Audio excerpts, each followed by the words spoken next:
Whoops, hey everybody, Randy Hills, and it popped right on, but we're not going to cheat you out of the open.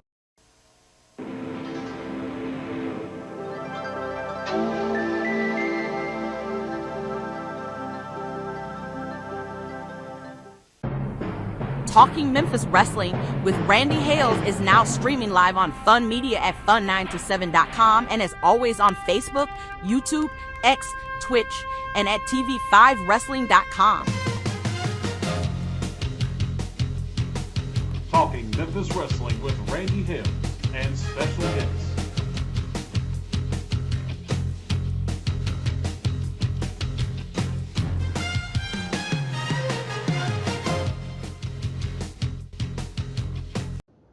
Hello again, everybody. Randy Hills. It's the last Talking Memphis Wrestling show of the month of October. November's coming. Then it'll be Thanksgiving. Then it'll be Christmas Eve, Christmas Day, New Year's Day.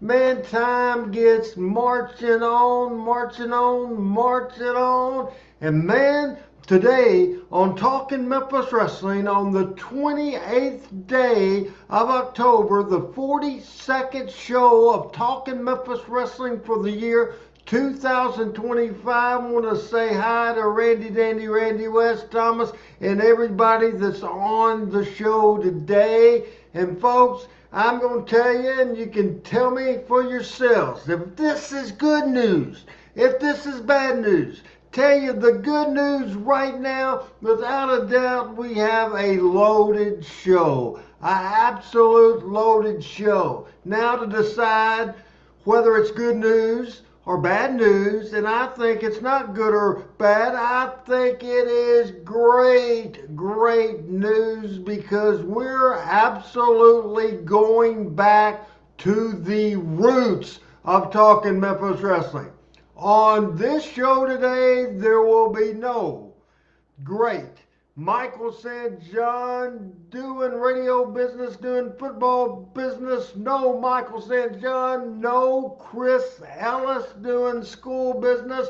No Dr. William Rusty Robinson doing doctor business. And for the first time in a long time, the producer of this show today will be the same person that earlier hit the wrong button and I came on the air sooner than I meant to come on the air and I looked like a fool, but that tells you right now how valuable Adam Dunn is to this show. But we have a great show. We'll tell you about all the great stuff, but first, the OG, the original, the first person that was my tag team partner, Randy Dandy, Randy West, and PJ, you know it too, and Ben and everybody else knows Dennis King is in the house, and we appreciate everybody. But the OG, man, the original, and he's going back to our roots. It's me and you, man, it's me and you. We're back to the future. I feel like I ought to go sit on the front steps where I did the first one on Twitter on our first show together. Excited to see everybody.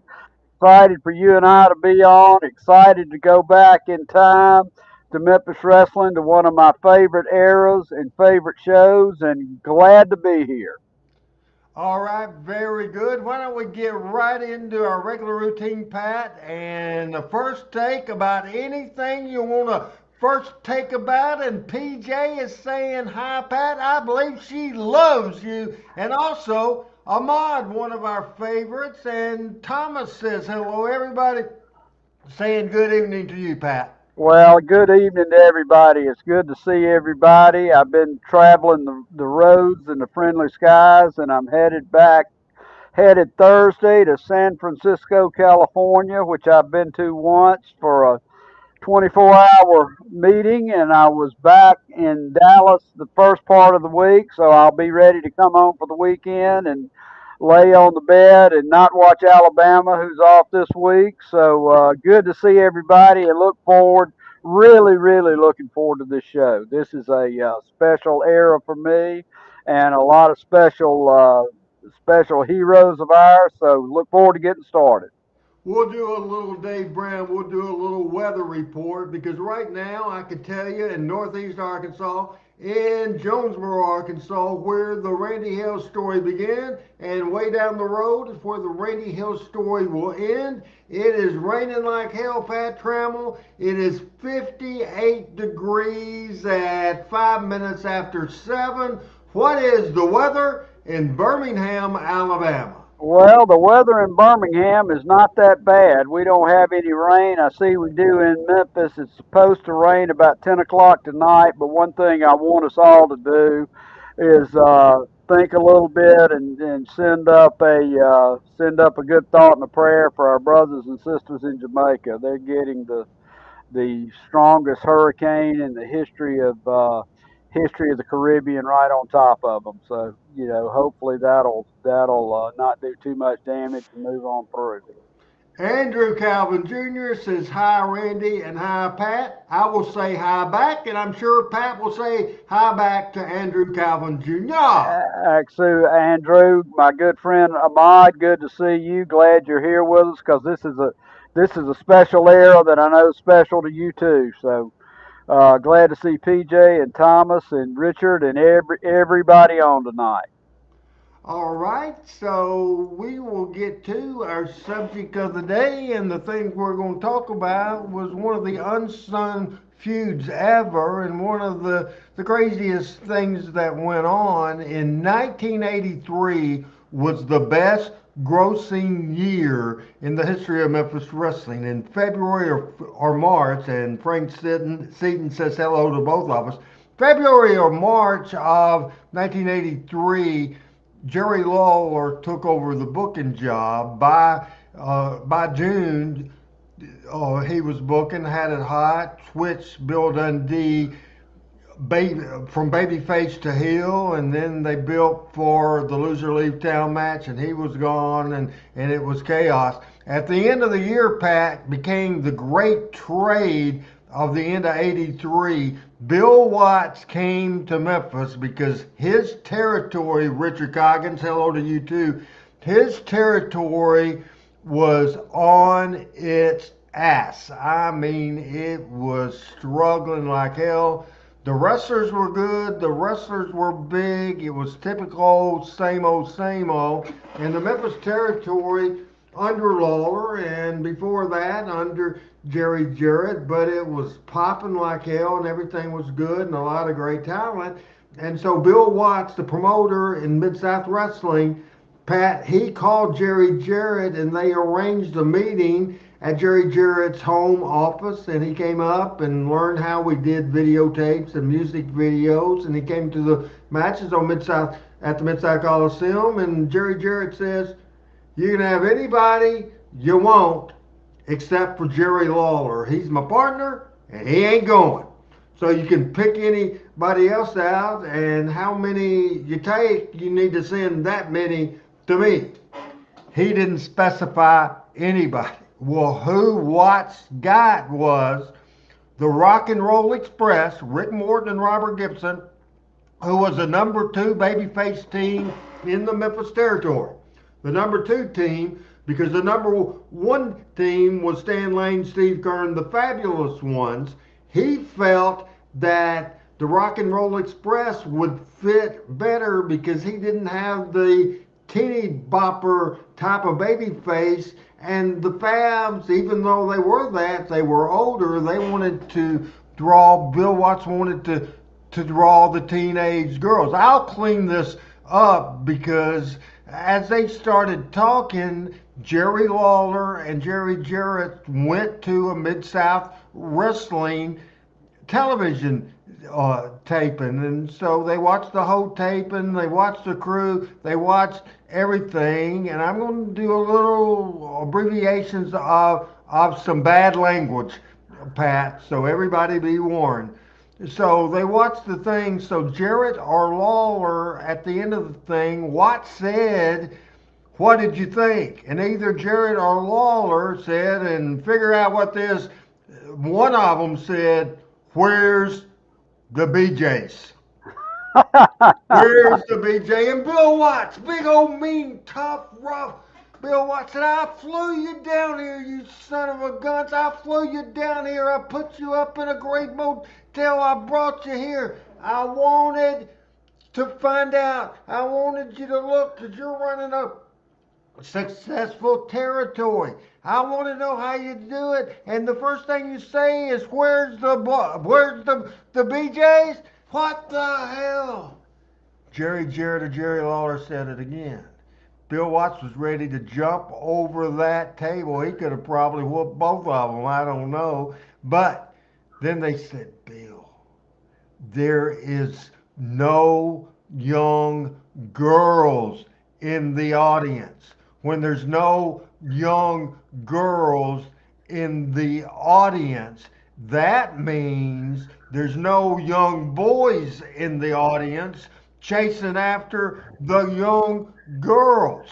That's the problem. You have the toughest, roughest wrestlers in the world, but you're drawing 70, 80-year-old great grandparents that won't buy merchandise, won't do this, and certainly won't be running around the motels at night. Said, so where's the girls? And that's the first problem. So Watts picked the Rock and Roll Express. He picked the Midnight Express, and Jim Cornette picked Terry Taylor, and he sent to Memphis people that you've never heard of except for one guy. A guy within a couple of matches into the business, a bodybuilding type. After the Memphis run that was very successful, he ended up in the WWE where he's a Hall of Famer in WCW as well. We're talking about Rick Rude. But that's my setup for you to follow up on. We're talking about 1984, the aftermath of the big trade of 1984. Here's Pat Trammell. It's funny you say that. It reminds me of the old show, old saying. They asked Willie something, who was a major bank robber back in the 20s and 30s. Why do you rob banks? And he said, because that's where the money is. And if you're gonna get the boys to the matches, you need to have the girls at the matches, and that's the same thing. And I did some research on that trade, and of course, I've talked with you about it a lot, and Jerry about it a lot when he was with us. And and I've also heard Jim Cornette specifically talk about that. And if you look at it, that is the real genesis on a national basis of the Rock and Roll Express and the Midnight Express and others getting that opportunity to go over there and showing what they could do. And at the time, as you mentioned, the Fabs were in Memphis. And I don't guess, and you would know, I don't guess there's ever been as hot a tag team other than something Lawler may have been with in Memphis as the Fabs. And Robert and Ricky were young. They were absolutely talented, and everybody knows that. And everybody that knew anything about wrestling could recognize that at the time. But they didn't get a chance to shine because nobody, and I don't think people remember this. Nobody was as over as the Fabs because they were the first of you know the girl drawing, uh, I say rock and roll, not Rock and Roll Express, but MTV tag team for the young people. And Absolutely. if you look back on Memphis wrestling or any wrestling, look back at Birmingham, look back at Atlanta. You had Lawler in Birmingham. You had Bearcat Brown and Lynn Rossi, and in Atlanta you had Ole Anderson and Thunderbolt Patterson. But you didn't have anybody in wrestling at the time to draw really the young people, and that was young boys and girls. Wrestling was a tough, and I'll say middle age, but really they looked middle age, and they kind of were, rough and tough, and the baby faces were were older too, and it was more of an athletic event as opposed to a rock show. And this is the genesis of what wrestling became, whether you believe it or not. Memphis and Watts with that trade is the genesis of what wrestling became. And I contend there would never have been a Hulk Hogan as big as he was in New York if there had not been that in wrestling, because it changed the way people looked at wrestling. It changed the way wrestling was presented. There would be no Freebirds who came out of the Watts territory. I think there would be none of that without this trade, and it really changed the way wrestling was viewed and how it drew in America.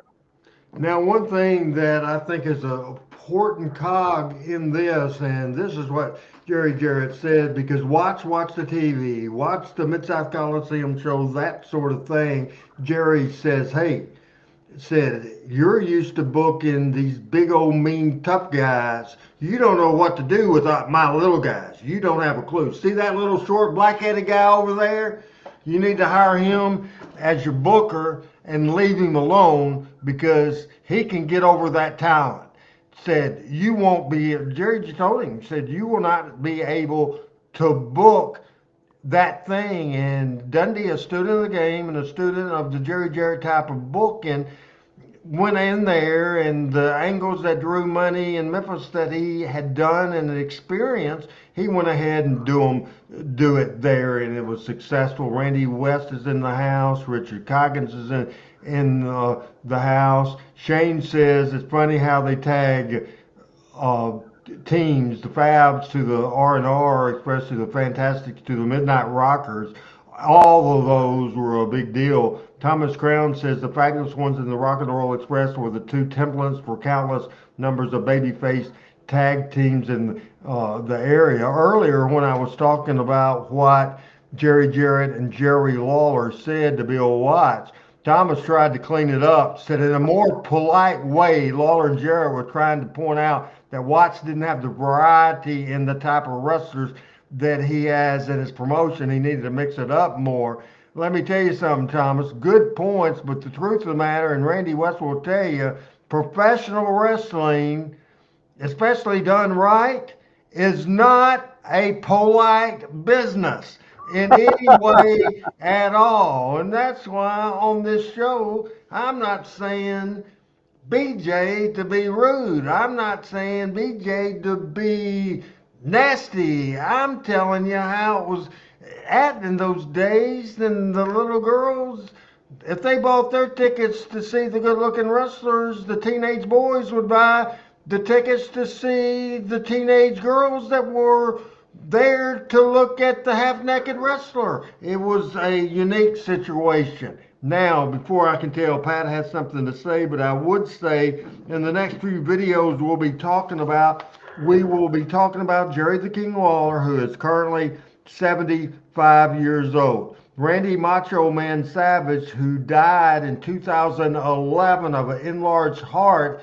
at 58 years old. And then we were going to certainly talk about Rick Rude, who passed away at a very young man in 2019. King Kong Bundy passed away. Jimmy Hart is currently 81 years, and the Ballet Angel that we will see in a tad, Pat, once she left wrestling, no clue of what happened to her. Speculation was that was a former relative of Rick Rude. I thought it was his girlfriend. That's what I thought for sure. Now Richard is saying Watts was big on big guys and had a collegiate football background. He absolutely did. So that was a lot that I said, Pat. So now you can unpack that and talk about, just address that as Randy West is watching today on Talking Memphis Wrestling. Well,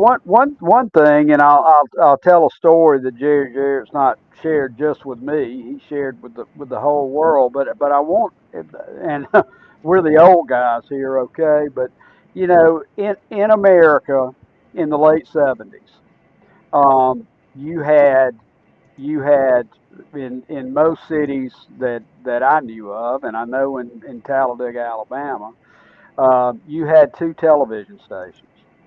and wrestling was on there, and pretty much you had what my grandmother called her stories in the daytime, during the week, and I stayed with my grandparents some, and I would watch the stories and people. My mother would come home for lunch and watch As the World Turns at lunchtime. But one thing that changed wrestling and changed America, that was, kind of coincided with my teenage years, was the advent of cable TV. And what really changed wrestling, according to Jerry in Memphis, was that he had cable TV, and he walked in and his daughter was watching something on TV, and it was all these music videos. And he asked her, said, "What is that?" And she said, "Well, this is MTV." And the Fabs were a directly influenced by what Jerry had seen on MTV. There was a video by ZZ Top called "Sharp Dressed Man" that had some some uh, some girls on there and guys dressed up and all that, and Jerry got the idea for that. Well, that's how wrestling was changing, because young people didn't want to see, and as much as I love it, and I do, okay, didn't want to see the interns versus Don and Al Green and Lynn Rossi and Bearcat Brown, and what became a baby face uh, changed. It wasn't the all American guy who may have, fought in the war and, was the protector of all things good. It was lights, camera, action. And the Fabs and the Rock and Roll Express were the first and powerful, powerful expression of that in America and in wrestling. Absolutely, no doubt about it. Brandon Wheeler is asked what I think of early Rick Rude. I watched him on Bill Watts television, and he was just a guy, and a muscle-bound guy, and he didn't do much for me. Quickly after he came to Tennessee, he was put with Jimmy Hart and part of the First Family and part with the deal with Lawler. I thought he was great. Now, normally I don't pick out video, Pat, that is not video quality, but this led to a boom in 1984 that was fantastic. This video is just 1 minute and 59 seconds. 159. And man, it's just so exciting. Again, the video quality is not good at all. But we're going to watch, listen for the crowd reaction, and here we go on Talking Memphis Wrestling right now. I'm talking about with Angel. Take a careful look at all of the action that took place. And Lawler trying to get up.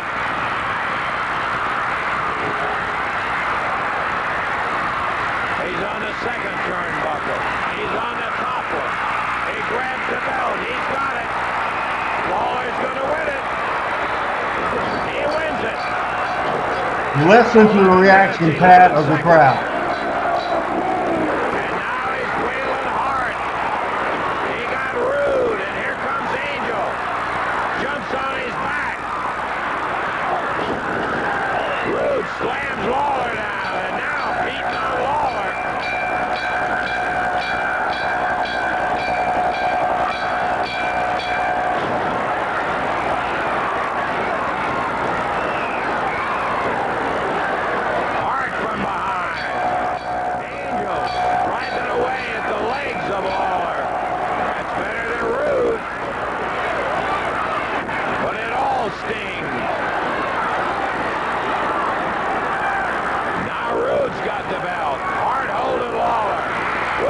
Hard. And there goes Rude. Listen to the people. Lawler's got a hold of Angel. Whoa!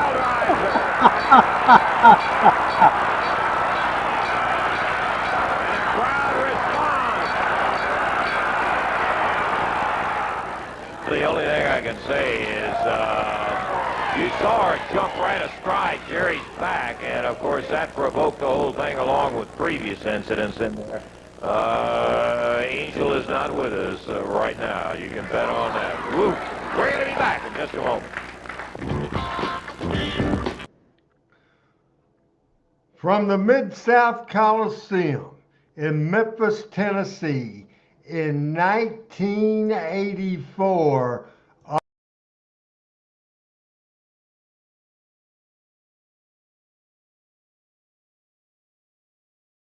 of a great deal at the Mid-South Coliseum. That is the first major angle Rick Rude was in. And Brandon, it didn't take me long to figure out that was money, and he was absolutely going to be a huge professional wrestling. Again, Pat, I apologize for the video quality, but I think you could tell the reaction of the people and the great piece of business that happened. Poor Angel got pile driven. Well, Randy, don't worry about the video quality. I spend my life going around Civil War and Revolutionary War battlefields, so I'm used to looking at old stuff.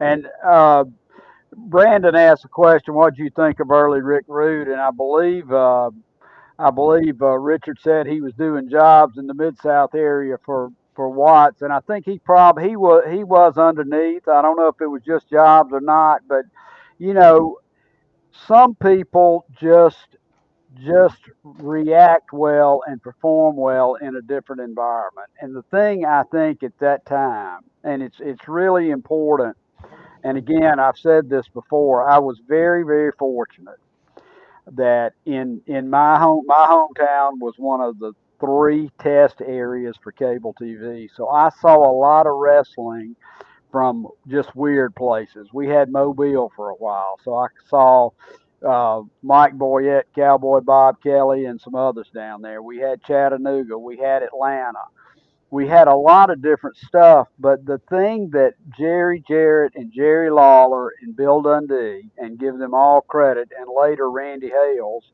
and certainly give him all the credit in the world, was able to encapsulate in the Memphis Mid-South Coliseum and on TV5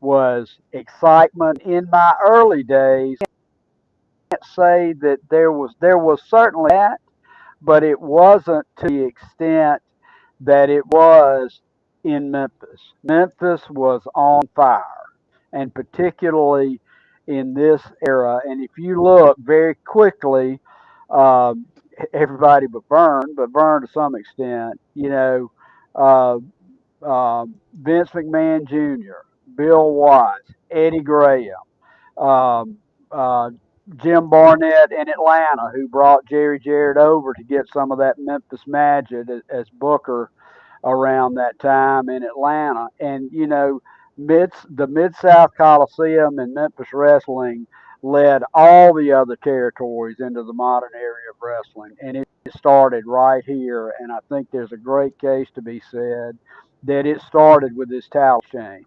Would you agree with that, Randy? Oh, I absolutely. I couldn't have said it better myself. Absolutely, 100%, Pat. 100%.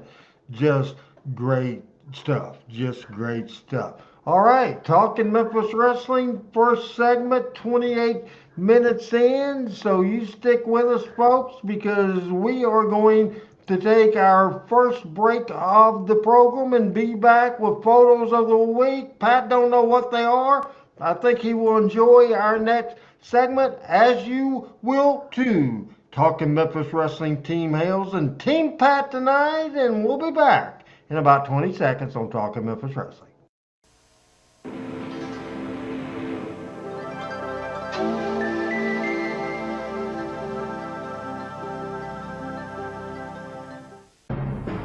Talking Memphis Wrestling with Randy Hales is now streaming live on Fun Media at fun927.com and is always on Facebook, YouTube, X, Twitch, and at tv5wrestling.com.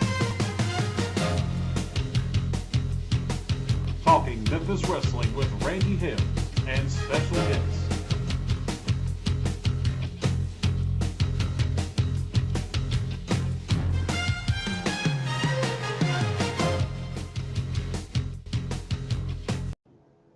All right, Pat, we do videos every week. We do discussion every week. We do pictures of the week, and we do cards of the week. Do you have any favorite of the segments, the regular scheduled segments we do, or does it change week by week? What's your preference? I think like everybody else, it changes week by week because the thing I love about our show is you'll come across something that puts you back there. It's something that has really moved you. I think you've seen that with me probably as much as anybody. We'll throw in Don and Al Green, and I'll remember back in those days, or Tommy Rich under the ring, or Austin Idol, and the people that I just love to watch. So I look forward to it each and every week. We're going to start with our segments, the photos of the week, and we will let Pat Trammell describe who you're seeing, but there's not a person watching this show, I would hope to God, that don't know who this picture is. That is the superstar Bill Dundee, and in my opinion, the godfather of Memphis wrestling. I truly don't believe, and I've been privy to a lot of backstage memories from you and Jerry and others. That you can't overemphasize what Tojo Yamamoto meant to the sport that we love so much. This was shortly after Bill Dundee had switched babyface. This was probably into 76, and that's a great picture of the superstar Bill Dundee and the honorable and imperial Mr. Tojo Yamamoto. And of So course, they were about the same size, about same height. maybe with the hat, Bill got him a minute. Bill got him a minute with the hat, but that's about all. And Ahmad certainly knew that was Tojo Yamamoto and superstar Bill Dundee. And Thomas, good that you pointed out this past Friday, Bill Dundee turned 82 years old, and that is fantastic. To tell you about this next picture is Pat Trammell. Now this, I wish Michael was here because he's done a lot of research into this. And this is, at the time, Cassius Clay, uh, from Louisville, Kentucky, and the fabulous one, Jackie Fargo. And Ali, that you saw in the 70s and 80s, got a lot of his out of ring and in ring persona watching Jackie Fargo. And I love it when Fargo's in the glasses. Great, great stuff. I do too, and I can guarantee you that's in Louisville, Kentucky. And then that particular, it might have changed over the years, but this particular night, when it was Clay and Jackie Fargo, the biggest star in that picture in Louisville, Kentucky, at that time that picture was made, was not Muhammad Ali. I can That's assure you. that's correct. And you're right, Richard. He was a tremendous wrestling fan. Absolutely. Loved wrestling without a doubt in the world, and we'll go ahead and give Thomas credit for that. And we want to always credit our audience member of Team Hales that support this show, because if nobody watched it, none of us would want to do it. And you guys make us feel good, particularly every single Tuesday night, and it is good. This picture in 1974, been all over the place. I have this picture on my wall in my house. No doubt one of the most iconic pictures with your favorite world champion of all time, Jack Briscoe. Powder thrown by none other than our king, the king of Memphis at the time. Great iconic picture. And I'm not sure who took that photo, Pat, but it's a great photo. Your It, thoughts? it is an absolute great photo, and I wish I had a copy of that. That is something else. And I'll tell you, Jack Briscoe was a fantastic world champion, and I would give anything to have seen he and Lawler in a match live together. No doubt, a classic picture. This one, I kind of a dark horse picture that I thought was just cool. Do I need to identify this picture or can you? Is that a Noki? No. Okay, then I guess you do. The person on the left with the suit is Playboy Gary Hart. The rest, Wow. the wrestler with the wrestling tights on is Pack Song. Back song. Okay, okay, okay. Is that in Louisville? No, as far as I know, Gary Hart hated Jerry Jarrett. He never worked this territory. I stole that picture from a championship wrestling from Florida Okay. archive That piece. that that is the old Tampa Auditorium.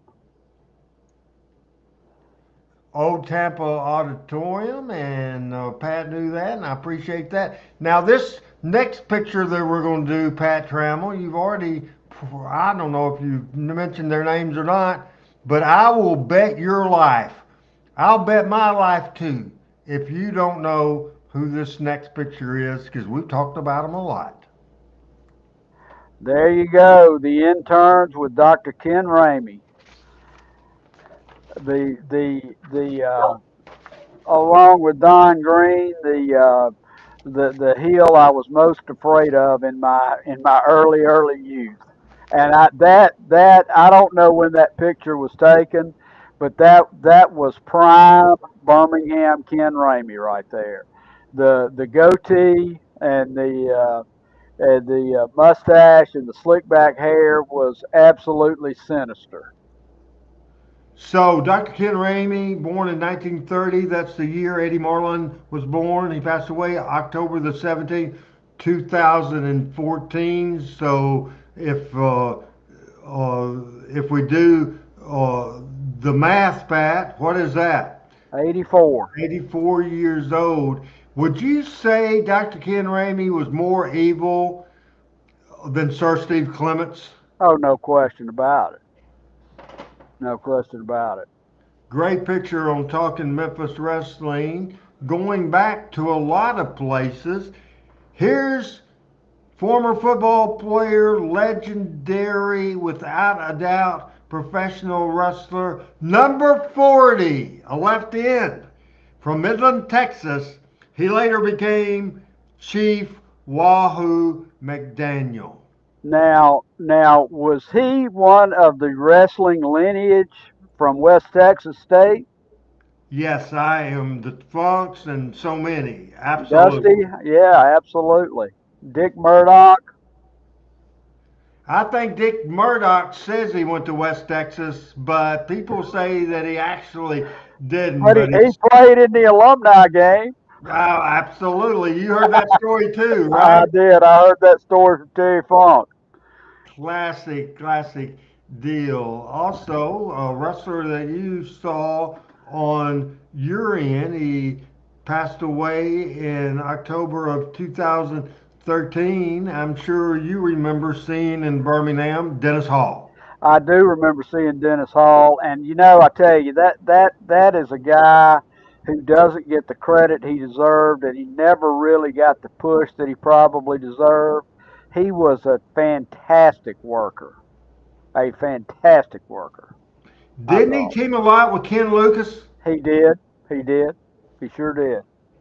He never got the tag team partner that he deserved and needed, but if you had put him, uh, for example, And Bo James, who likes to fucking correct me anytime he can, no Wahoo went to Oklahoma anyway. well, Bo can't help himself. He just freaking can't help himself. but Bo's generally right. No, he's not always right. He was in that time, but he's not always Well, right. He thinks he is. so was Richard. We stand corrected. If you could have put Wahoo with Phil Hickerson, you would have had a team or Bobby. Now, is this Chattanooga? Yes, that's Harry Thornton. Yep, yep. You Who know else how I, is with him? you know how I knew it was Harry Thornton? How was that? That stylish leisure suit there. Tell us who he's there with. Crazy Luke Graham, All right. Ripper Collins, Okay. and you should know the guy, the other guy. You should know him. I kind of do, but I kind of don't. Gypsy Joe. Okay. Okay. Okay. Next Okay. picture, Gypsy Joe in And 1995. This was either in Memphis or in Louisville. I think it was in Louisville. This is the fabulous Jackie Fargo, who was celebrated that weekend in Memphis and in Louisville. Fargo and Gypsy Joe, and that's a great picture I guess as well. Gypsy Joe worked up until he passed away, right? I think he had a. I mean, I know that. Who was it that beat him up pretty bad? New Jack. New Jack. Yeah. Yeah. That's a great picture of the fabulous Jackie Fargo. And this next picture is Harry Thornton. I believe that's Harry Thornton. Is that Harry Thornton or is that? Yeah, that's Harry That's Thornton. Harry. You see Nick on the far right, That's and right. Christine Jarrett's nephew was an announcer and a photographer and all kind of things. That's Mike Duncan there as they sell a tournament coming up at the matches in Chattanooga. Okay. Where did they wrestle in Chattanooga? The Chattanooga Memorial Auditorium. And where is that on Broad Street? I've been there, Pat, once or I twice, once probably. But I believe it's on Broad Street, which is kind of the main drag in Chattanooga. It leads right into the aquarium now, but the aquarium wasn't there then. a lot of video coming up on this show today, and that's one of the earliest publicity pictures of Rick Rude. And this is, I don't think that's his sister. Look at her eyes. That's That her boyfriend. that's Angel, right? But That is Angel. yeah, but she was kayfabed as his sister, right? No, we just didn't say. We said his. She was announced as the valet. Everybody Okay, assumed that was the girlfriend, and that's certainly what I assumed. And I think we're right on that, Pat. okay, okay. Talking Memphis Wrestling as we're 42 minutes into a very good show, and I don't know how much time we're we're going to spend on this next slide. It's not really a picture, it's a slide, Pat, and certainly I think you will be very interested in this picture. This was in the Memphis Press Center or the Memphis Commercial Appeal. This was in 1983, and the article is listed as drawing a crowd. What attracts 100,000 people or more in Memphis in the year 84? Number one, which surprised me somewhat, is Memphis in May, which is the barbecue fest, 918,246 people. Mud Island, Pat, when we'll come back I'll read this list and we'll come back and get your impression and we'll keep that up. Mud Island, which is close to dead now, 727,000. Overton Park and the aquarium, 511,000. Graceland Mansion, I am surprised, just 511,000, or no, 511. Mid-South Fair, 413,000. Liberty Land, 347,000. Monday Night Wrestling, which was just one night, Monday night, 275,000. Memphis Symphony was 257. The Showboats, 248. Memphis State Basketball, 229. 4th of July Festival, 200. Memphis State Football, 183. Brooks Art Gallery, 150. Memphis Americans, I don't know what the hell that is, 150,000. Denny Thomas Memphis Classic, 136,000. The Memphis Queen Lines, 100,000. And Music Fest of 100,000. And so, Pat, I'm just going to turn it over to you and leave that graphic up there. Your thoughts on this great piece of business that I found. Well, it reminds me of something that I have downstairs that I looked at yesterday, and it has to do with the showboats. And this was the days of the WFL. And this is a Memphis magazine, and I want at some point, if I'm around Lawler, to get him to sign it. And I should have brought it to the Hall of Fame thing to get him to sign it. But it's a cover of Memphis magazine, and it says, and I'll go get it in a minute. It says, what does this man have that Paul Warfield, Jim Kick, and Larry Zonkadone, who were the uh, three Miami Dolphins that came to the Memphis Showboats, and it says a full house. A packed house A was the packed actual house. terminology. That's right. That's right. And again, the statistics are incredible on Memphis wrestling, and I quote Jim Cornette on this, and for all Cornette is, he's a wrestling historian par excellence, and he's also good at math. If in Memphis's heyday, considering the population of Memphis and the Mid-South area, if Vince McMahon had drawn the same percentage of people to Madison Square Garden that Memphis did in, I think it was 1982, they would have sold out Madison Square Garden 3 times a week for a year. And that's the percentage of people that went to wrestling that year in Memphis, Tennessee, at the Mid-South Coliseum. That's absolutely unbelievable stuff, and that's why we do a show every week, because we know we repeat stuff from time to time. It just comes back around, but certainly we find jewels like we find, and I wish we had the rest of the panel here, because that was a very interesting piece of business, Mr. Trammell. I believe it was too.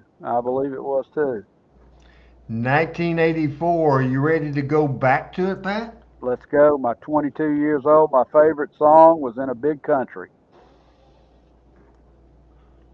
And I am trying to think. We opened this video and we see a bunch of people on here. It's Lance Russell, Jerry Jarrett, as we go back to 1984 on Talking Memphis Wrestling.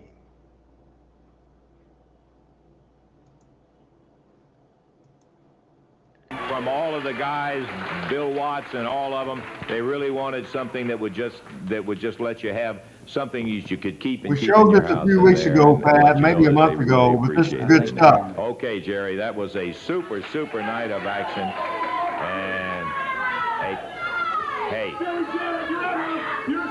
all right, will you show some class? You accepted all kind of awards, Jerry Jarrett.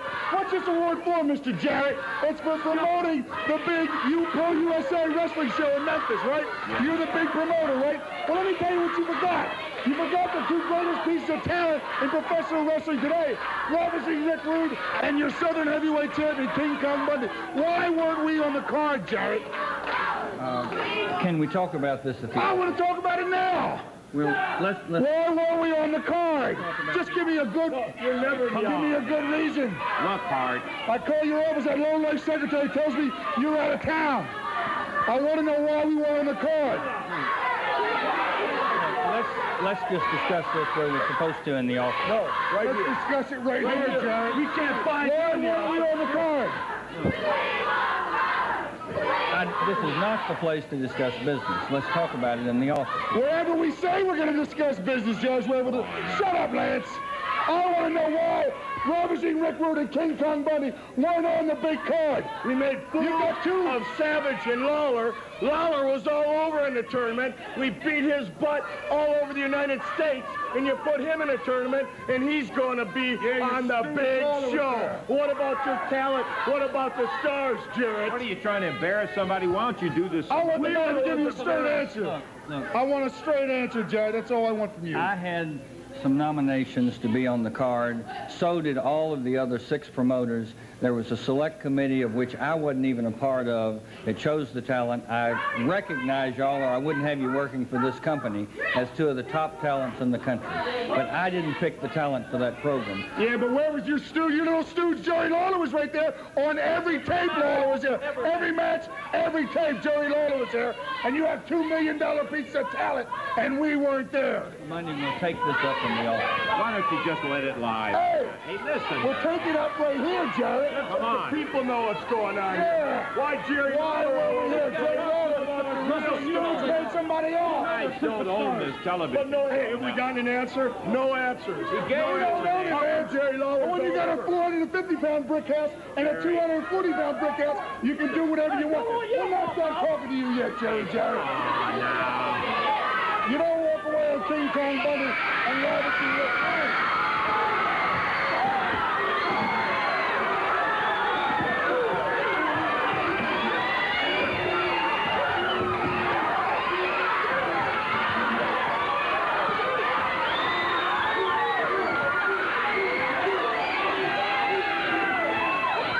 Eddie, these guys.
Out of here, will you?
Let's take a break, and we'll try to get this settled down. Let's take a break.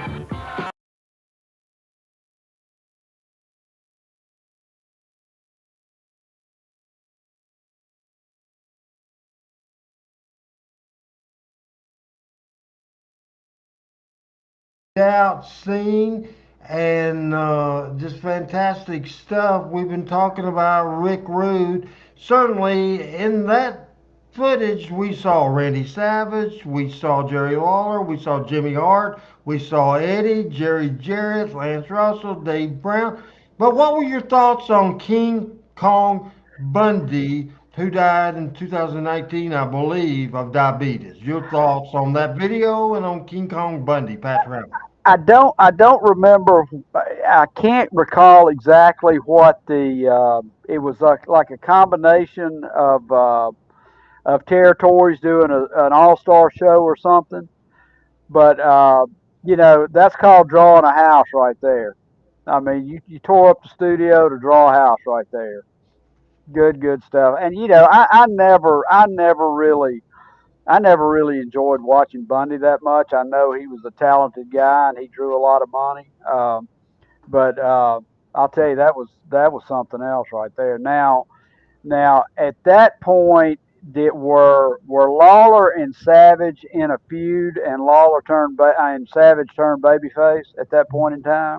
They had been in a feud for quite a while. This is probably 3 weeks, 4 weeks into Savage becoming a babyface and teaming with Lawler. Okay, Savage okay. is classic Memphis wrestling, baby. Classic Memphis wrestling. Now, the next video I'm going to show, Pat, is longer than most videos I do show, and I think you'll be interested in it, even though we normally don't show 16-minute videos. Let's say 61, 71, 81. This was a 22 or 23-year-old Randy Hales. You know him, Pat? I know that guy. Know that guy. He's doing the play-by-play. Lance wasn't there on a Monday night, so I was solo with the play-by-play. This is 16 minutes, 23 seconds. This is just a hell of a match. Bundy and Rude against Lawler and Savage from the Mid-South Coliseum in Memphis, Tennessee. Are you ready to watch it, Mr. Trammell? Let's roll. All right. This tag team match is one that I didn't think I would ever see. One full 60-minute time limit. The first family of professional wrestling, King Kong Bundy and Rick Rude. Do I still sound like that, Their Pat? opposition, the team. Say what? Do I still sound like that? Jerry Lawler and Randy Macho Man Savage. I know that guy anywhere. Crowd's been waiting all night long for this one. Lawler tells Rude, said, "You busted me out, my friend, and I'm gonna get you." Macho Man, in a previous encounter, came to the aid of Jerry Lawler and shot a lot of people. Lawler opens up with a fist, and Savage with a big elbow. The Macho Man. Right hand.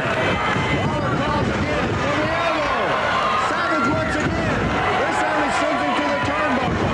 The Macho Man again. And Rude already is in trouble.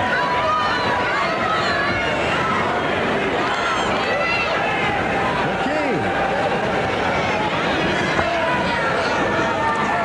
No loss with Randy Savage. That might be why they're such a great team. The interesting part of this match to me, Pat, is during the whole match, you see the electric part. You hear the electricity of the audience. Absolutely. Bundy and Lawler. Bundy, the 460-pounder from Atlantic City, New Jersey, rocks him hard.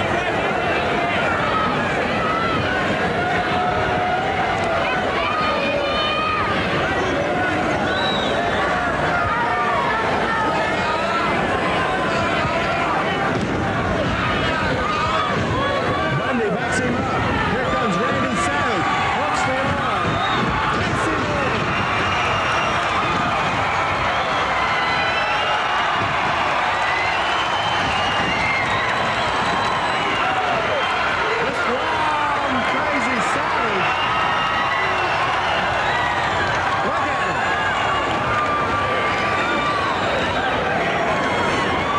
Boy, Randy was so athletic. 100%. He used to be a Major League Baseball player. By the way, are you keeping up with the World Series, Pat? So what? Are you keeping up with the World Series this year? Not really. Toronto and LA, I think it's tied 1-1.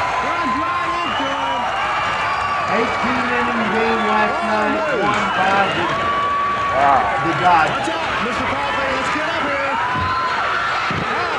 On the penny.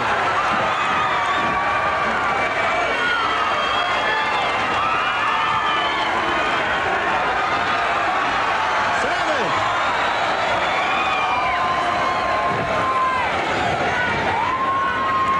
Bundy and Rude complaining. Referee goes over to Savage. That won't do any good. Let me tell you something. This Savage, we said it before, this guy Thomas, I don't know I've ever seen that. is crazy. That's so crazy. You what, Pat? I don't know if I've ever seen Bundy with hair. I don't remember ever seeing that either. Once again, Bundy backs low. That time he caught it. Guys in into the midsection, Lawler in trouble. Oh, Savage!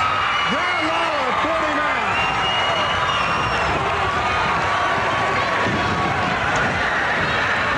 Hey, it looks to me like this team of Savage and Lawler going to be awesome.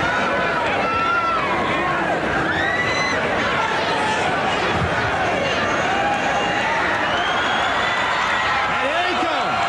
Officially the first time.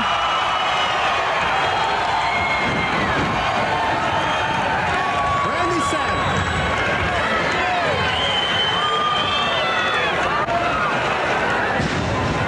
Down. And Rude out of the ring. What Savage is he'll come right off the top rope right on you. Guy's gonna come in on the referee. But Jerry Calhoun doesn't back away. Watch this guy. Rick Rude. There's no doubt we were complimenting Savage. Rude and Preston. That's Savage. Savage blocks it. And connects. Macho Mania. Sends him into the turnbuckle. Sends him into the boot of Jerry Lawler, and he makes a tag on the key. Lawler, we said it. Hardest right hand of professional wrestling. Lawler, Lawler's going to distract the referee. Lawler's had Savage come off on him. He knows what it's like. The Macho Man comes down. Listen to these people get on. The bandwagon of Pop-O-Mania, the Macho Man. Randy, how long have you been The chair.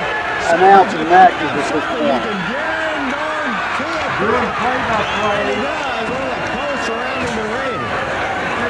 maybe 2.5 years. Do I sound like a rookie? Here is, No, you don't. some of the people here tonight.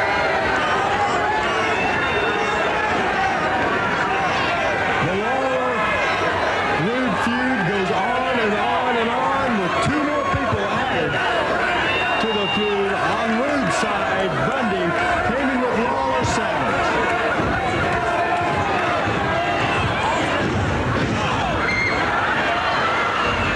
Tries for the powder on it, and that won't work because the Macho Man broke it up.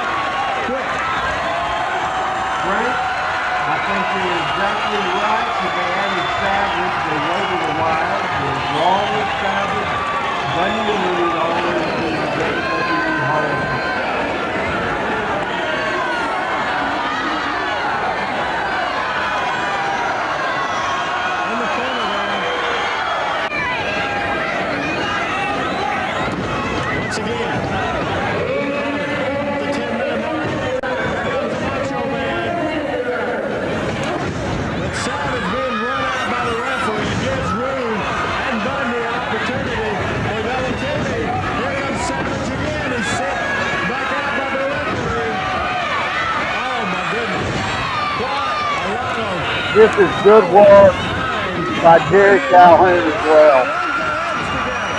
Yeah, unsung hero. One of, I think, the greatest referee that I've ever seen. He is fantastic.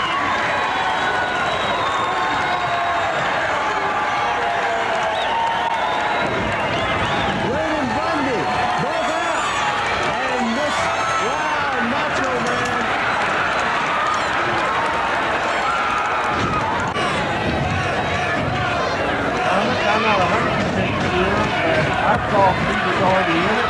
Maybe he's not. If somebody could check on this for me. Lawler, a shot to the midsection. Savage makes the tag on Lawler.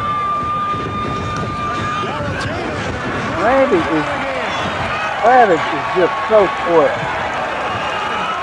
What an athlete. Well, God, his drive so quick. You don't see that airplane spin very much anymore, Pat. No, you don't. We certainly tried to do it in fifth grade.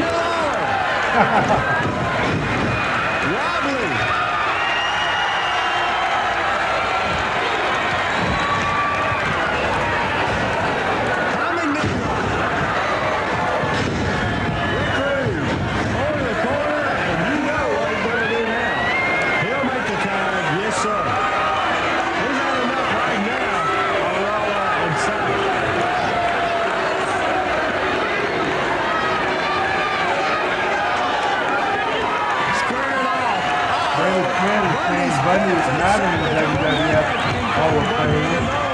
Should be, because he is wrestling lady in number 2. So thanks for clarifying that. Let's look at the sheer intensity with Savage. All over Bundy. Tries for the press, he gets it. Rude there. Gonna break it up.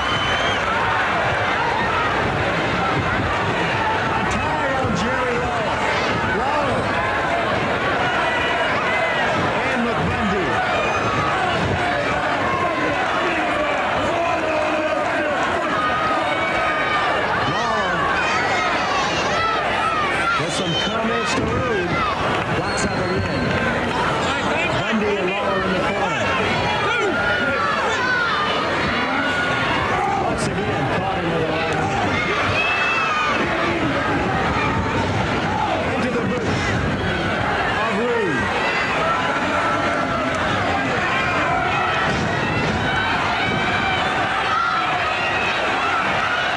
Bundy using the 1984. Gets back on films in Memphis, Tennessee. We're watching King Kong Bundy and Rick Rude. This could be it for the King. 1, 2, no. Against Jerry Lawler and Randy Savage.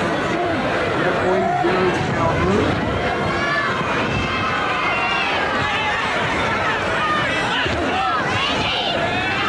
Savage coming over to help out. As we saw the double team. You hear the crowd yelling for Randy Savage to come and help Lawler. Bundy saying, you want to pin him with? That'll make a mistake, because if you have a chance to pin Lawler, you better do it. Because I tell you, you're not going to get many chances to put the King down.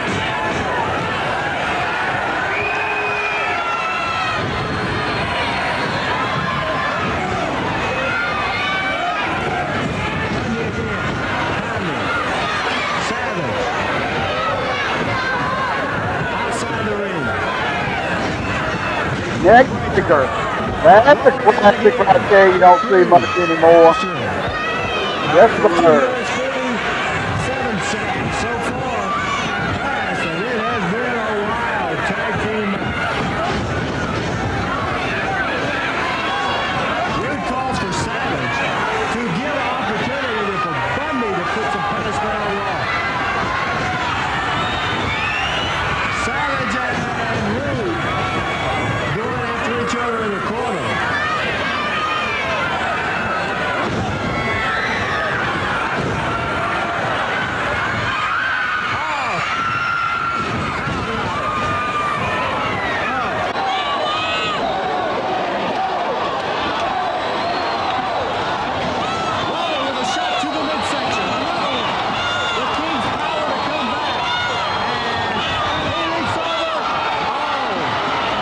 great, great work by everybody.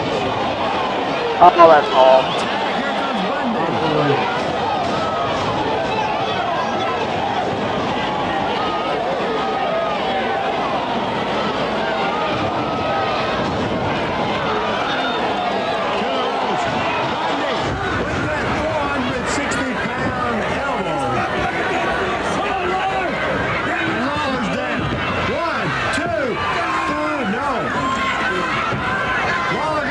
Shoulder up, and down again. The knee, right down on the chest of Lawler. 1, 2, but Savage to break it up. Savage broke it up there. See you tomorrow, Tom. Went after Bundy, caught Rude. And now the referee trying to put him back. Savage once again going after him. Look out! As Randy Savage with the elbow. You know that Savage will use anything. Bundy has Lawler in the corner. Oh, missed it by another fraction of a That was second. good timing there, too. That was. He moved. Yes, sir. See, they build it up for the high tag, and they're smart about it. The referee there, the heels coming off the ring, his tag team wrestling one-on-one. Caught him again. Lawler, listen to this crowd. Get behind the king. Lawler gets that strap there. Goes to work. Look at those punches. Lawler can flat out kill you with those punches. Savage on the top rope. And he goes across on Rude. Lawler going after Bundy. Savage still goes after Rude, and that'll cost him, I am sure. Calhoun was caught. That's one thing about Savage, all the athletic ability, and he's absolutely crazy. Hit the referee, and now he goes out of the ring. Lawler with a chair to Bundy. Miller just flat out took him down. Oh, poor Calhoun. Poor Jerry Calhoun. As we better get back, as we watch out for Savage, as we know it.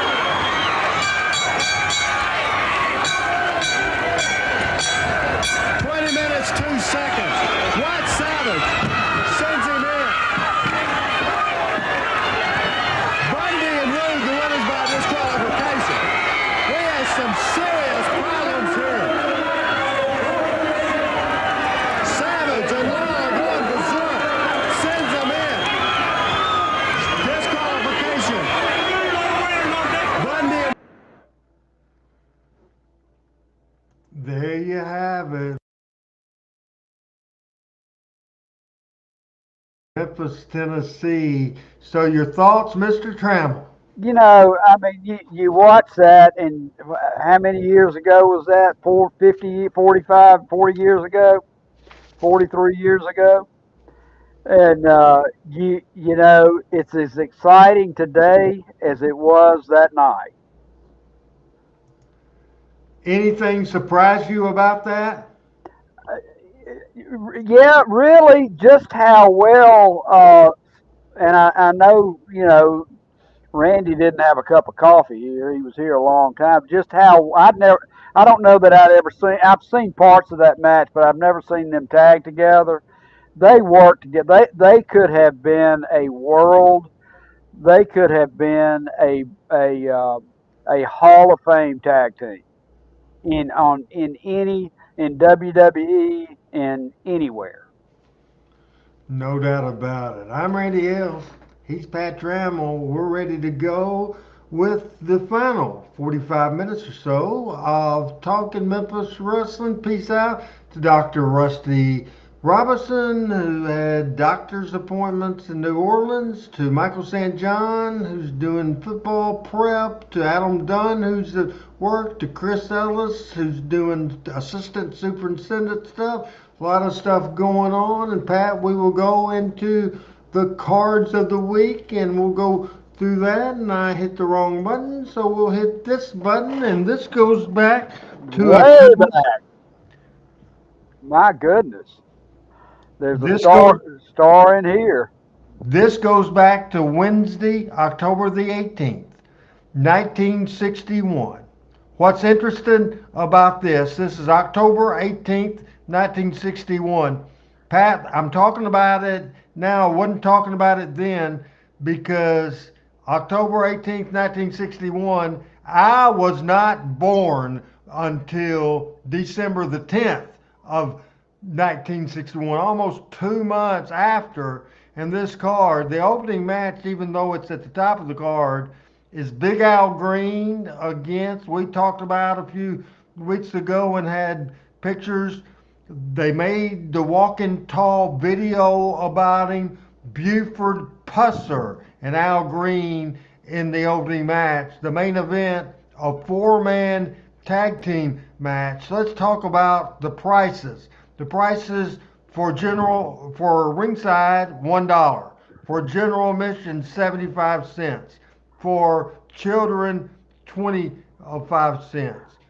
Sponsored by the American Legion. And the main event, Lynn Rossi and Rocky Smith against Jackie Fargo and Joe Fargo. I have no idea who Joe Fargo is at all. Can you help me out, Pat? I can't help you at all. That's the first thing I saw, and I don't know who Buford was wrestling either. And I guess he was finished his wrestling career before you came of memory. Oh yeah, absolutely. I knew Al Green though. Let's go back to that card and let me find it. These are the people that I've seen personally wrestle. I've seen Al Green, I've seen Lynn Rossi, and I've seen Jackie Fargo. I don't know. I don't know who Rocky Smith was. I don't know who Joe Fargo was. And I think it was not unusual for Jackie to pick up brothers on the road as wrestling partners. Do you understand that as well? Mhm. Absolutely. That is a interesting card for sure. This card is in 1973. 1973 card, the opening match, and sometimes Jerry Jarrett did this, Pat. He puts the Hill managers as a team. Jimmy Kent of the Bounty Hunters, Sir Steve Clements with Don and Al Green, and also Jim Garvin of the Garvin brothers against Randy Curtis, Terry Latham, and Dwayne Peel. The second preliminary match is an eight-man tag team match. Can you read that second match, Pat? I can. We had the fabulous Kangaroos, Al Costello and Don Kent, and the Bounty Hunters, Jerry and David Novak, against Bearcat Brown, Johnny Marlin, Don Green, and Lorenzo Parente. Now, who is Johnny Marlin, Randy? He wrestled in other places like as Johnny Eagles, Bill Watts, different places. He came to Tennessee, and they were going to call him Johnny Eagles. Jerry Jarrett thought he looked like Eddie Marlin, which he did, so he made him Eddie Marlin's cousin. Okay, that's not the British cousin, is it? Yes. Okay, okay. Well, I can tell you as an 8-year-old, when he came to Birmingham and wrestled, and he did this gimmick where he was, you know, English people in movies at the time, and I think there may have been a Disney movie where they were uh, kind of dancers and fancy guys and all that. But Johnny Marlin, you would get him in a headlock, and he would kick his feet up and just pop out of it. And that was like I went and told everybody about that. So How they're about wrestling. how Go about the ahead. first main event? First main event, I would pay to see a judo jacket match: Tojo Yamamoto and Sam Bass. And the Second next main, match? then the second main event, Jerry Jarrett versus Jerry Lawler in a pile driver match. Third main event, Hair versus Hair, the Scorpion and Jackie Fargo. Now, who was the Scorpion? It was, I believe it was either Don Duffy or Don Bass, and it was hair versus mask. Okay, hair versus mask. That's right. And then a 10-minute intermission where lucky numbers were announced. They did that in Birmingham. They did that before the main event in Birmingham. And then Tommy Gilbert and Eddie Marlin, seconded by English cousin Johnny Marlin, against Ron and Terrence Garvin with valet Jim Garvin. So your comments about that card from 1973. Well, that's a Nick Goulas card. I guess the Garvins were traveling through the territory. I don't ever remember them in Birmingham. Uh, I disagree with you on this. Let's put the card up there. Ron and Terry Garvin, and I think Jerry Jarrett, when he was booking Atlanta, got to be friends with the Garvins. Tommy Gilbert, Eddie Marlin, Jackie Fargo the Scorpion, Jerry Jarrett, Jerry Lawler, Tojo Stam, 8-man tag, and a 6-man tag. I don't think this has much of Nick Goulas written on it. I think this is more Jerry Jarrett. Well, probably so, but a lot of those guys came through the Birmingham territory, and I saw them. I never saw a Garvin in Birmingham. Very interesting. And we talked earlier about Chattanooga. This is Chattanooga in October of '74. Nick Goulas, Roy Welch, and Harry Thornton are the promoters. I'll read the first match. Blue Scorpion against one of Pat's favorites, Tojo Yamamoto. Then came a mixed midget man and grown man's match, Bobo Johnson and Dennis Hall against Dirty Morgan and Charlie Fulton. And the next match for the Southern title, read by Pat Trammell.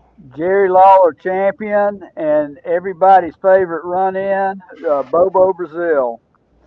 I guess Bobo wrestled primarily in Detroit. For the Sheik. For the Sheik, right.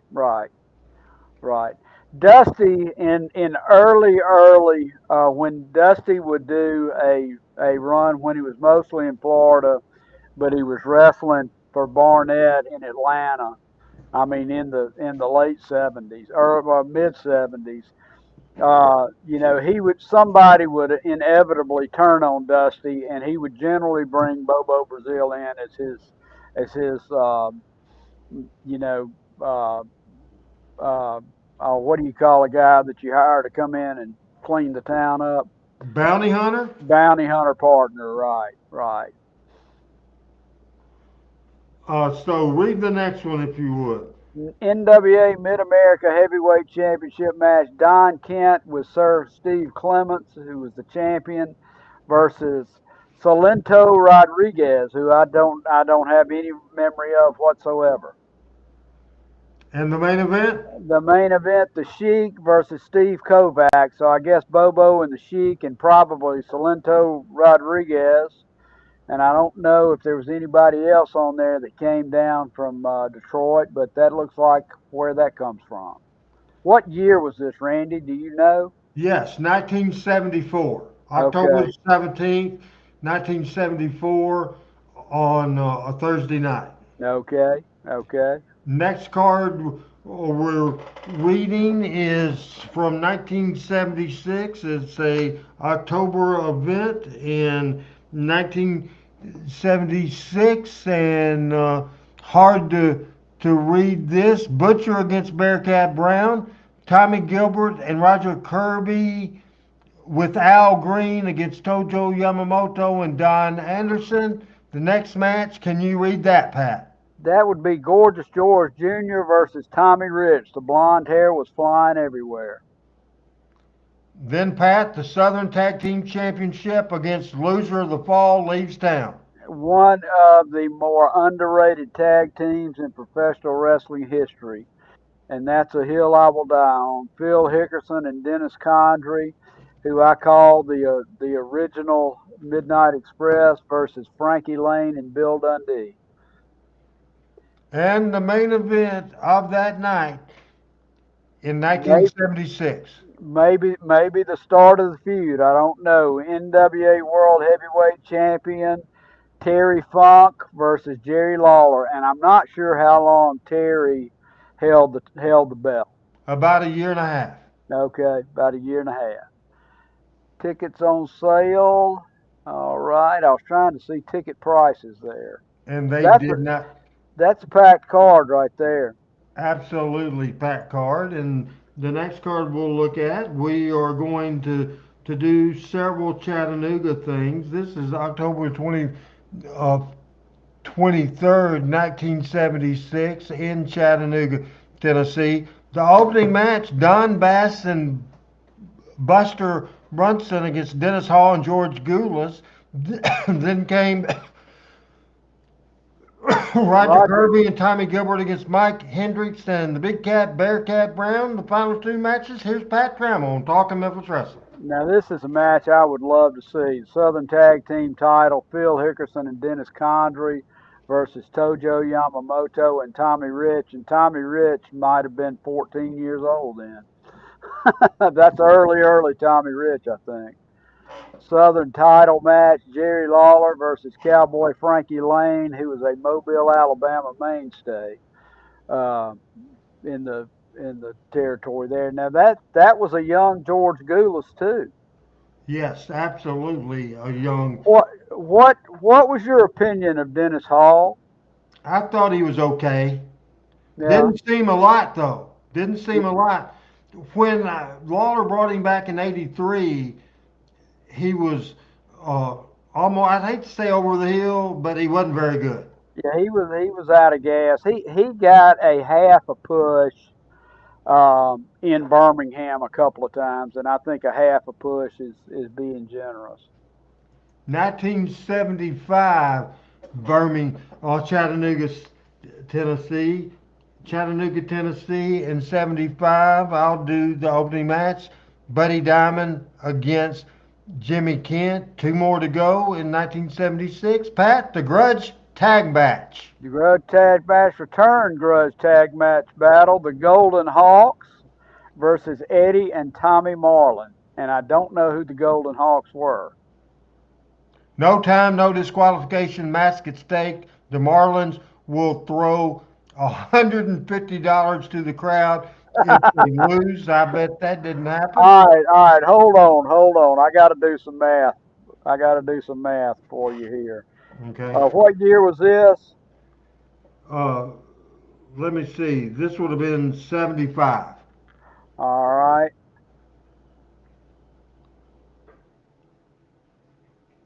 Talking Memphis Wrestling, Randy Hills and Pat Trammell. Pat's doing some banking work right now. Uh, well, I did it wrong. It's Yeah, great television, everybody. Only on Talking Memphis Wrestling. Only live. 1975, you say? Yes.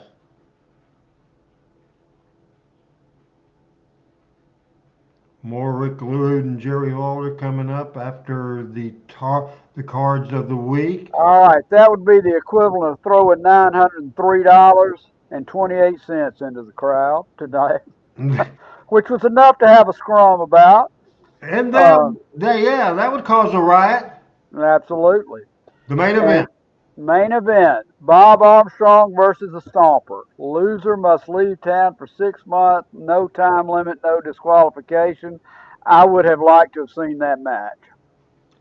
There's no doubt about it. The early Stomper was an athletic, great worker, and unfortunately, I got to see him primarily at the tail end of his career in Atlanta, where he was more or less a monster type.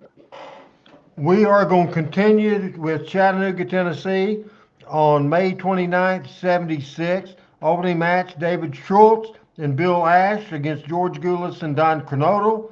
Eddie Marlin against Domino. Duke Miller and Ken Dillinger against Jerry Jarrett and Tojo Yamamoto. Roger Kirby against Frankie Lane in the main event.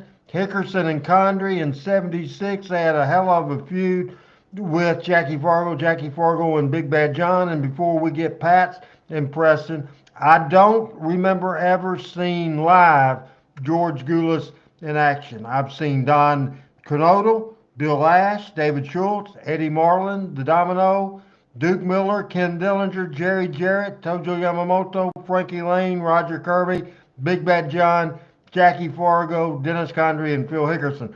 So the only one on this card I've never seen in a match, Pat, live, is George Gulas. You know So what that your tell thought? that my thoughts are you were living right in those days. Uh, I think that's a solid card, top to bottom, right there. So yeah, Chattanooga was a good town, and there is no doubt about that. We'll leave Chattanooga, Tennessee, and we'll go to Louisville, Kentucky, and this date was October the 15th, 1978. The ringside tickets were $5. And Pat, why don't you do the honors and read this card? The It's good. opening match: Terry Sawyer versus Hans Schroeder. A return match: Tommy Gilbert versus Luthez. Uh, Southern Tag Title match: Jimmy and Johnny Valiant, the Valiant Brothers versus the Bounty Hunters with Chuck Malone. NWA Junior World Heavyweight Title match: Nelson Royal versus Robert Gibson. And the main event: Bill Dundee and Joe LeDuc. Did you read the third match on the card, Don Fargo and Wayne Ferris? I missed Don Fargo and Wayne Ferris. My apologies. So on this card, the only ones that let's look to see if I've seen Schroeder, Terry Sawyer, he was great. Lou Thez, Tommy Gilbert, Don Fargo, Wayne Ferris, Bounty Hunters. I've seen Jimmy Valiant. I've never seen Johnny Valiant. I've seen Nelson Royal, Robert Gibson, Joe LeDuc, and Bill Dundee. So Johnny Valiant's the only person on this card, Pat, that I've never seen. Now, what Nelson Royal could work pretty good, right? He's great. Yeah, I thought that. I remember seeing him several times in Birmingham. Did you see him in Birmingham? I believe I did, yeah.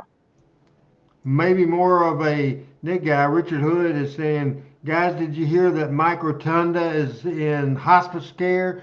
Yes, unfortunately, Richard, that was broke today, and that was very sad. Barry Windham broke that news for sure. Broke that news. So did you hear that, Pat? I did. I saw that on Twitter, and I saw a picture of him from, I think, over a year ago, and he looked, he didn't look in great health there. He was in a chair and all that. So, all our bodies break down at some point. Thoughts and This prayers to his family. This is October 17th, 1979, from the Fairgrounds Arena in Nashville, Tennessee. This is after the split of 77. This is a Nick Gulas card, and here's Pat. Okay, the first match in Nick Gula's form, a mass babyface nobody's ever heard of, the Red Terror versus Shawnee Bowen. Hans Schroeder versus Joey Rossi. Special challenge match, which I would have liked to have seen very much. Tojo Yamamoto versus Gypsy Joe. Main event, NWA World Six-Man Tag Championship match. Dennis Condrey, Bobby Fulton, and Don Fulton, the challengers, versus George Gulas, Ken Lucas, and Prince Tonga, the champions. And then the main event, Bobby Eaton, Spec Second, and Tojo versus Dutch Mantell, Spec Second, and Ken Lucas. I don't know what Spec Second means. Special second, special manager. So Okay. Mojo with Bobby, and it was Ken Lucas with Dutch Mantell. Okay, never heard of that. Tickets on sale, St. Barry's Jewelry and Loan Company. No prices listed there. Pretty good card for Nick Gulas in the dying days. By 1980, he was out of business, and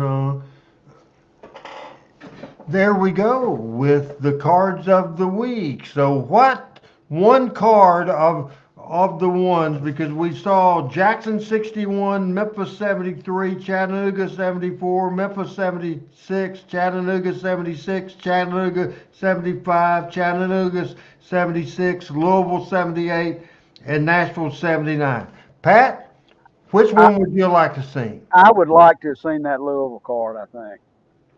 Yeah, that would have been just a fantastic card as well. We are featuring Pat Trammell and myself, Randy Hills of Memphis Wrestling. We are talking Memphis Wrestling, and we're featuring 1984. This is a 6-minute, 28-second video, our last video of the day, and we'll certainly be out of here on time today, no doubt about it. This is interesting situation and one of the first major angles Rick Rude ever did. Pat, let's watch. Let's roll. Now, you ain't seen nothing yet. You know, Toto, Rude and Lawler won a great feud, but Toto, let me tell you something. I'm going to bring some blood. Hey, Pat Rose. Appreciate it. Like I did that little feud last week. I'm bringing the whole Burke family. I want you to be there too tonight, Russell. Come on, Randy. We had a match coming up right here. Oh, come on now. Hey, listen. Jimmy, don't tell me what the next spot. I'll tell you. Now, let me tell you something. I said I had a few things on my mind, didn't I, Lex? Now, I think it's time to get him off. Give me that microphone. Jerry Lawler, you come out here and you talk like a big man. Jerry Lawler, you come out here and you talk like a big man. You costed me my heavyweight title. You punched out my valet. And now you crippled her up. What did he say my brain was like? What, a baby in a boxcar and a gnatminder? Let me tell you something, Lawler. I don't need much of a brain to rub you off, punk. You know, Lance, you ever have a feeling where you hate somebody so bad? You hate somebody so bad, whatever damage you can do to him can't be enough.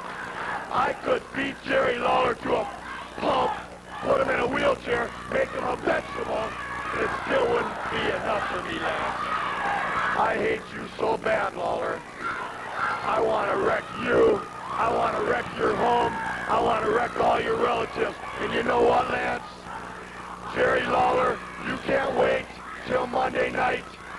Well, let me tell you something, punk. I can't wait till Monday night either. I just can't wait.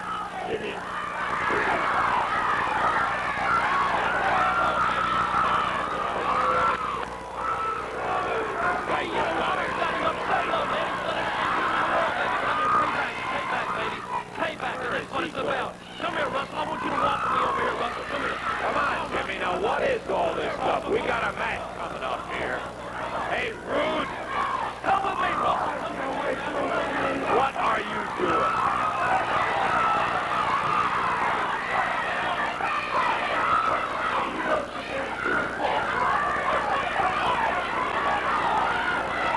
Rude.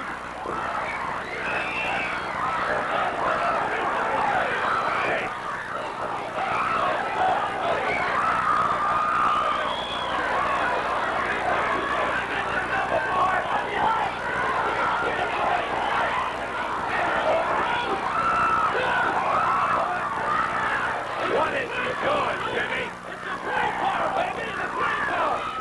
Hey, come here.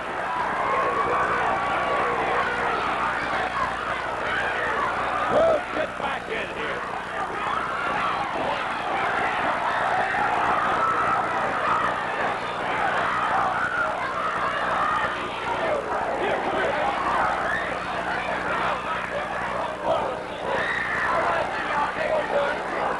That's the one, baby, right there, Rude. It's a great one, baby.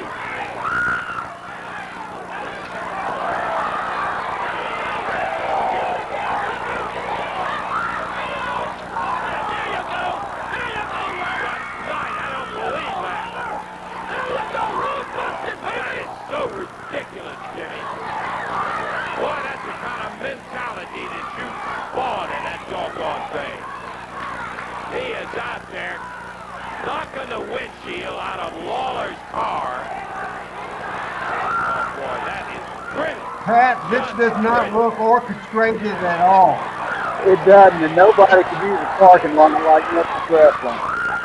He tore the windshield right out This of this Jerry is not. Lawler's car. Look at that shot there. This does not look scripted or planned He's at the all. one that's going to have to pay for it. Oh, here comes Lawler. Get him, Jerry.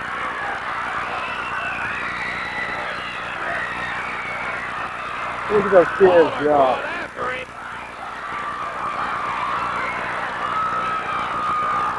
Hey, out there, who was that?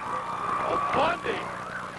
Out there waiting on Pat the car, Rose and there's saying Hart. who is Rick Rude's first match on Atlanta TV for Georgia Championship Wrestling, so we Goes out there appreciate with nuggets a like that. ball bat and knocks the windshield out.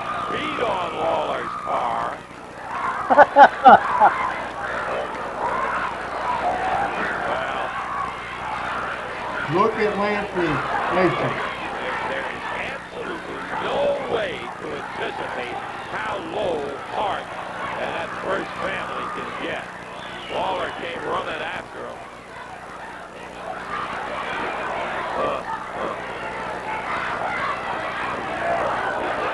And they had Bundy sitting out in the car. There's Jerry looking over what's been done. Jerry, who had wrestled earlier on Championship Wrestling in the event that you didn't see it. They got him back out of the shower. Well, okay. I'll send him days like this. Is that a Lincoln, Randy? Yes, the Lincoln Town Car. Took a ball bat and absolutely. Is that just Lawler's car? shattered Yes. Lawler's windshield, beat on the car, walked all over it. Yeah, okay. All right, let's take a break, and we'll be back with action.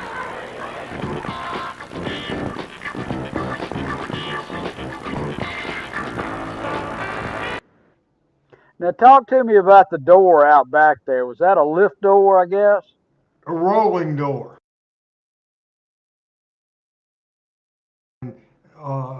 Certainly, that was a part of the TV station, and it had. How often did you see that?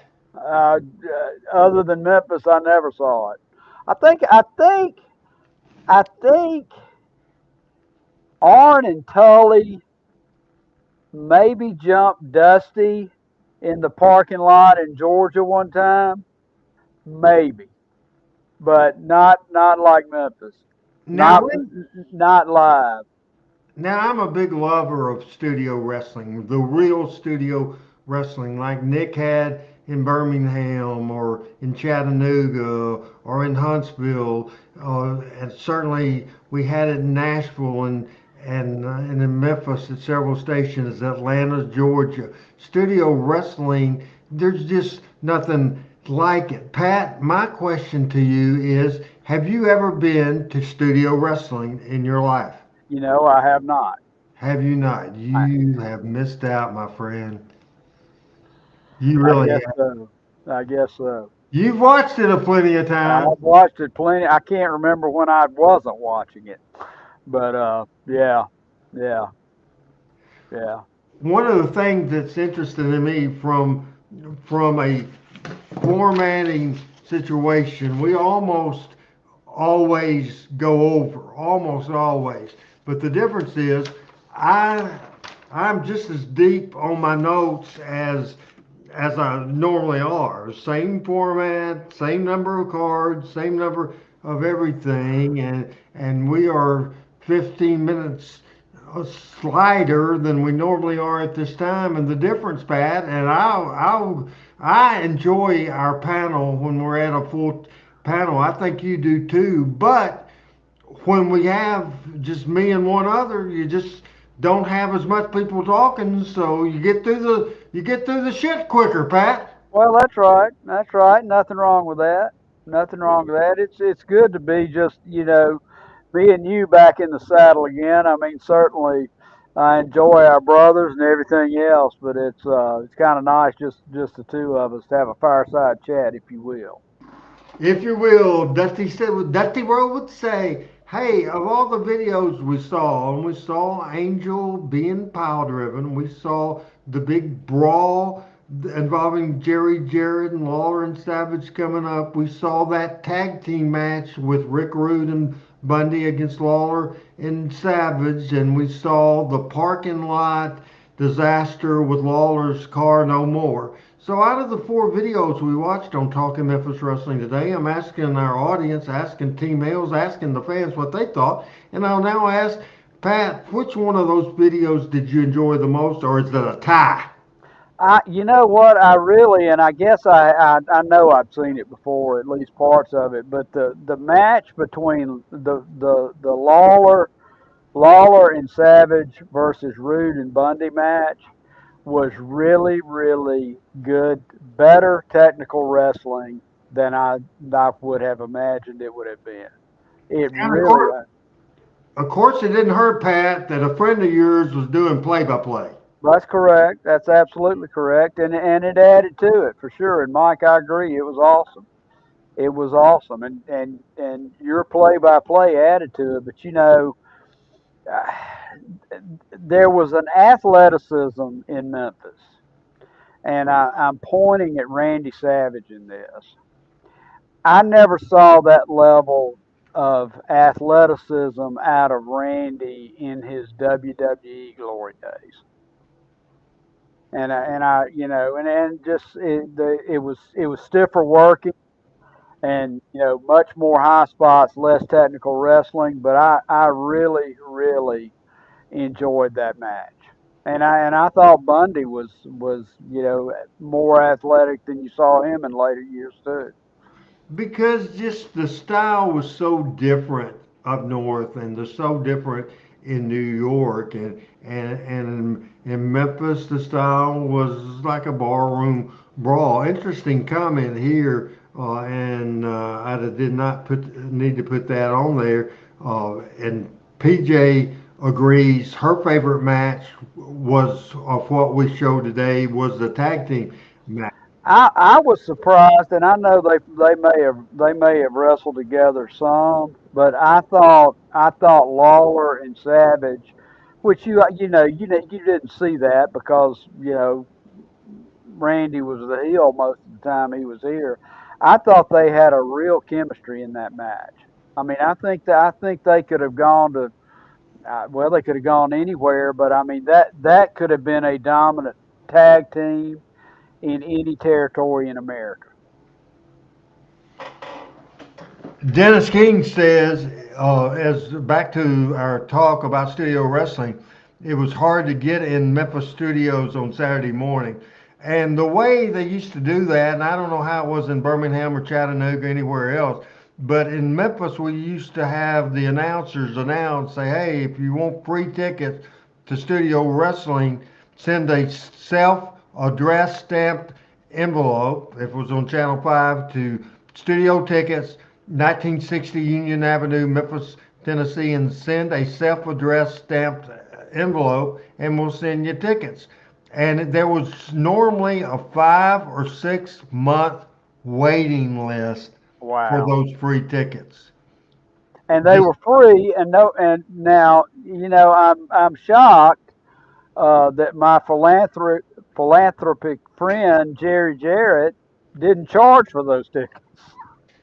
and some, first of all, because it was in a TV station, I would Probably imagine couldn't. the TV Yeah, station wouldn't let you. But the yeah, whole deal, it was like an infomercial. The money back then in the 70s and early 80s, you didn't get TV money. Later on, you did. Nothing like the billions of dollars you get now, but you got money. But back then, 100% of the money you got, the rest, here's the rule. The enhancement talent, when I first became a member of the office in the early 80s, it going to television, the enhancement talent would get for television 25 cents. $25, $25. The Jim Jamesons and the Robert Reeds and the Refrigerator Thompson and all those people, the Melvin Kimballs, all back in the days. The Lawler, Dundee, Fabulous Ones, Tojo, all the top stars. Do you know what their payoff was for TV? $100. Zero. Okay. Okay. Because it was sold on that is where you make money on Saturday the rest of the week, whether Right. it's on Memphis TV or Louisville TV or Evansville TV. And so yeah, they were not paid for television because they were paid 100% from the house show business. Now let me ask you this: were regular the regular crew paid once a week or by the show? Now, it changed over the years, but for the most part, the wrestlers could get a advance, a draw every night.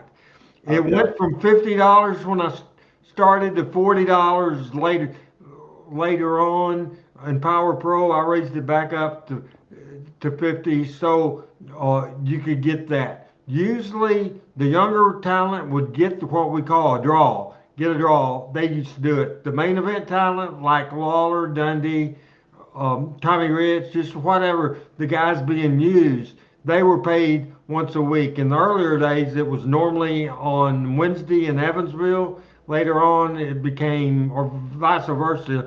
Sometimes it was Memphis on a Monday night. Maybe that was the beginning, Memphis on a Monday, and then it changed it to a Wednesday. But basically, everybody got a check Monday. If the check, and some people was a piece of paper said 6 downs, uh, uh, $300 total. Then they said minus advances, and it said $300 net due zero. Yeah. Yeah. And that would happen as as well. In the last few minutes of the show, I guess we will finish the way we always finish. Pat, what in particular did you enjoy or learn about Talking Memphis Wrestling on this edition as a reunion? Back to our roots. This is just Pat and Randy. What did you learn? I learned about the Popo and Bundy years coming through, and I'm glad we got the opportunity to the uh, go through the Watts and Memphis talent trade, and I went back and did some research on that and looked at who went where and all of that, and really, that was a seminal moment in for a lot of careers, right? There would be no Rock and Roll Express as we know them if they hadn't have gone. There'd be no Jim Cornette as we know them if he hadn't have gone to Watts territory. Probably it got Rick Rude a leg up coming here. So, as I thought about it, and I did a lot of scratching and making notes and all that, that launched a lot of careers. And I'm not sure that a lot of those folks would have had the careers they would have had without that happening to them. I agree with you for sure. What I enjoyed about the show is watching videos that I hadn't seen in a while, and always we and our pictures of the day and our cards of the day. That's always exciting to see. And I thought it was pretty interesting, Pat, when we look at the things in 1984 when they did this article. You look at the thing, and so I'm just interested. We'll end the show with this. There's 18 things on this list. What have you heard of on this list, Pat, and what have you not heard of? I don't know if there's anything on that list I have not heard of. Uh, What? the Memphis Chicks it was the baseball team. I think they're now the Redbirds. Yes. The Memphis Americans, I think, was a what was the other basketball league? ABA? ABA, maybe, I think. And I don't know. Well, the Memphis Queen Lines, was that the Showboat? No, the Memphis Queen Lines was like a tour. People could go on the Mississippi River. Okay, okay. That was on That's the the river at Mud Island. Yeah, and that's the they've got a boat now. I want to check something right quick. Give me just a minute. This is 1984. Yes, 1984 in Memphis, Tennessee. As Pat's Uh, checking that, and as I will real quick see who The else. city of Memphis in 1984 was a little more than 600,000 people. So put that right back up if you would, Randy. Okay, as we will try to find that, and there we go. So if you look at that, uh, 1 in 2.5 people statistically had been to Memphis Monday Night Wrestling in the course of a year. That's pretty impressive. Yeah, that's one way to look at it for sure. That is great. Well, Pat, what are you having plans for the weekend? No Alabama football. No Alabama football. I'm going to Kansas Col- City. I'm going to Coleman, Alabama in the morning to see my dentist who moved up there from me. I have an appointment at 7 a.m. And then on Thursday, I am flying to San Francisco, California for a celebratory dinner with a bunch of lawyers who are celebrating all the money they've made out of our Spectrum business. And then I'll be coming back Friday, and I'll be recovering from that because I was, as you know, I did to Dallas and back yesterday. So I'm trying to keep this 63-year-old body at least halfway ticking. Looking like $1 million. You did great today. How does it feel to be back to our roots, Pat? It's been a lot of fun. It's kind of nostalgic, but I've enjoyed it. I've enjoyed it. We've since we've been broadcasting. I'm just looking here on my little alert that comes at the bottom of the computer. We've had 1 inch of rain since we started this show. Wow. Well, I 50, hope your power stays okay. And Thomas, thank you for your nice comment. We love y'all too. 54 degrees in Jonesboro, Arkansas. What's it there, Pat Trammell? Let's see what it is in the Magic City. It is 56 degrees here too. Looks like there's a drizzle coming. Light rain is expected to stop in 5 minutes and start again in 25 minutes. Very interesting. That is Pat Trammell and Randy Hill's version of being Dave Brown. Folks, it's been a blast. Appreciate you supporting Talking Memphis Wrestling. And hopefully next week Adam will return. And Michael and Doc and Chris. Did I forget anybody? Don't think so. And I hope I'm back. And I hope you're back. I hope you're back. Absolutely. All right. Everybody, for Pat, I'm Randy, and we're out of here for Talking Memphis Wrestling. And thank you so much for discussion and watching Memphis Wrestling. We go. Good night.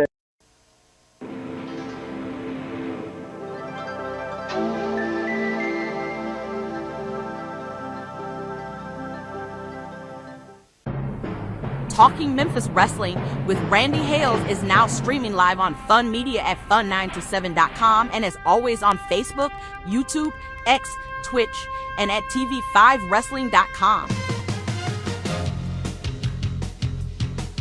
Talking Memphis Wrestling with Randy Hill and special guest